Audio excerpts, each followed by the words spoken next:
দূরে একটা মন্দির দেখছি, সেখানেই যাওয়া যাক। চল, কিছু পাই না পাই প্রসাদ নিশ্চয়ই পাবো, কি বল? ঠিক বলেছিস। চল চল তাহলে আমরা সবাই মিলে যাই। চল চল চল চল। সত্যি সত্যি সুন্দরী, সুন্দরী মনে হয় একই বলে, জানিস? দেখলে চোখ ফেরানো যায় না। আচ্ছা, আমরা কি কারণে মন্দিরে এসেছিলাম? প্রার্থনা জানাতে, এমন সুন্দরী রাজকন্যার যেন বর হতে পারি। তবেই দেশ ভ্রমণ সার্থক।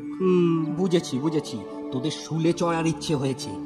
একবার রাজপ্রহরীদের কানে গেলে না আর রেহাই নেই কিন্তু।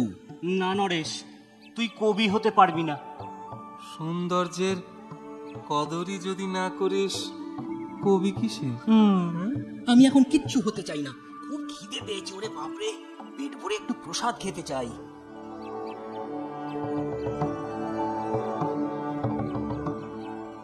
খাওয়াটা বেশ ভালোই হলো বল? হ্যাঁ, সবই ভগবানের কৃপা। হ্যাঁ, সে তো বটেই। চল এবার উঠে পড়ি। এখন কোথায় যাব কিছু ভাবলি? ভেবেছি, পাহাড়ে চল। পাহাড়ে? হ্যাঁ রে, ওই যে দূরে দেখা যাচ্ছে, ওখান থেকে এই দেশটা দেখতে বেশ ভালো লাগবে রে। চূড়ায় যদি উঠতে পারি, চারিদিক দেখা যাবে। চল চল আমরা যাই। আমিও যাব, চল চল। ওরে বাবা, এ কি দুর্গম পথ রে! এখন কেন চূড়ায় উঠবি না?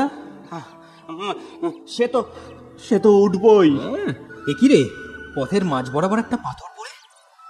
আচ্ছা, পাথরটা ঠিক একটা দৈত্যের মুখের মতো দেখতে, তাই না?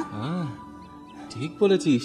চল চল চল, ওটা সরিয়ে দি। চল। কি দরকার, পাশ দিয়ে চলার মতো তো জায়গা আছে বাবা। হ্যাঁ তা আছে, কিন্তু তিনজন আছি, সরাতে কতক্ষণ? হ্যাঁ, শক্তির একটা পরীক্ষাও হয়ে যাবে বল। হ্যাঁ, ঠিক বলেছিস। চল চল চল চল চল চল। বলছিস যখন, আমিও হাত লাগাই।